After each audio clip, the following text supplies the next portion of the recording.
Sino ba namang hindi mabubudol na ito, Sailor? Napakaganda at napaka-aesthetic.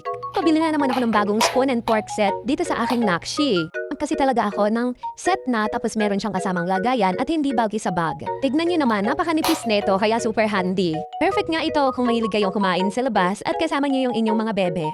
Ito nga pala yung spoon and fork set from Einmilk. Singapore brand to, kaya sure tayo na maganda talaga ang quality. Ang ganda ng design, di ba? Aesthetic. Tapos, PPSC material at BPA-free, kaya talaga namang safe. Pero ito talaga yung pinaka nagustuhan ko dito sa product na to. Tignan nyo, flexible yung kanyang handle. Kaya kung medyo nahihirapan pang kumuha ng food yung inyong nakshi, pwede natin i-adjust para mas madali nilang ma-scoop yung pagkain. Perfect na perfect ito para sa mga nag-i-start pa lang ng solid food. Perfect ito para sa mga 6 months old or 1 year old and up. Paano mga ate ko, kung gusto niyo rin ng ganito ha, ilalagay ko yung link neto sa baba, sa comment section or sa basket.